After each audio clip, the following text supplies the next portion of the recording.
He's at a university in Ostrava, so running in front of the home crowd, the 27-year-old. He actually has run 10.16, but that was 4 years ago.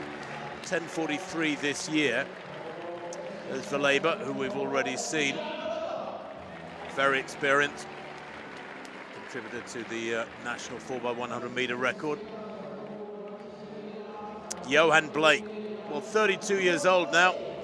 Olympic champion in the sprint relay for Jamaica in 2012 and 2016. Has that world title from 2011. He used to train with Usain Bolt before the big man retired. No major medal since 2012 as an individual. Simbine goes in lane 4. Good lane draw for him, the Commonwealth champion. Won the South African Championships back in late April. Big Chelsea fan, incidentally. He'll be reasonably happy after the season they've had. Zarnel Hughes goes in lane 5. As I said, the reigning European champion, but he has been disqualified in his last 2 100-meter races, including Birmingham, just some 10 days or so ago, the Diamond League meeting there in front of the home crowd.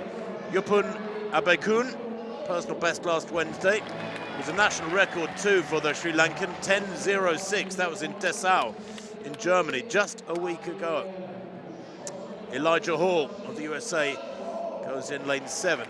Now, he's 27, not a household name really in track and field, but would you believe it's the number 2 all-time for the USA over 200, number 2 all-time for the world. He holds the US record for 200 meters indoors. And Reece Prescod, well, 7th World Championships back in 2017. He was only 7th last week in Birmingham, the Diamond League there though, in far from ideal conditions, the Briton. Disqualified in his Tokyo semi-final was Reece Prescod. Hope things go better this year with those World Championships in Eugene, Oregon bearing down on us, now 6 weeks away. So there is Simbine. That lineup again from the inside. Stromzik in 1, Valeba in 2, Yohan Blake goes in 3, he'll be 3rd from right, Simbine in 4, more or less in the middle, Zarnel Hughes in 5, Abekun 6, Hall 7, Prescod nearest the camera in lane 8. Set. Really good start there from Yohan Blake, 3rd from right as always. Simbine trying to come back at him, but Blake leading at the moment. Is Blake going to take this one? It's close on the near side, and what a run! What a second half from Reece Prescod.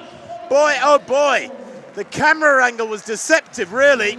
Minus 1.2 the wind, and the time 9.93. Well, that is a new personal best if it's confirmed for Reece Prescod, and into a 1.2 wind. Did I read that right, Hannah? Goodness me, Blake, 10.05, beaten by a metre and more. In fact, Prescod has slaughtered that field in sprint terms. That was quite remarkable.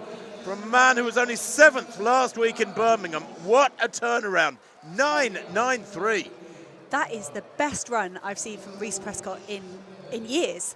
I think he didn't run that well in Birmingham a few weeks ago, but you kind of thought, right, okay, he's going to chip away, race by race will get better. But Reece Prescod, he must have looked at the coverage from Birmingham last week and had a lot to improve on, because to go all the way down to 9.93 and pull apart that field as well, it's such a phenomenal last 40 or 50 metres. You can see here a decent start of Prescod. He's tall. He's always going to struggle to match those shorter, stockier guys in the start. But at this point now, Reece Prescod really gets into his running. We're looking at Yohan Blake and Simbine on the inside, thinking they're going to be the athletes to battle for the line. And Reece Prescod just flies down that line at lane 8 to take a brilliant victory. And I think Yohan Blake is coming 2nd in everything. Every race he does this year, he's coming 2nd. And he must have thought, this is it, this is the one I'm going to win. And little did he know, over to his right-hand side, Reece Prescod was powering through that lane 8. Wow. Well, that was some run from Prescod. This man who was only 5th in the UK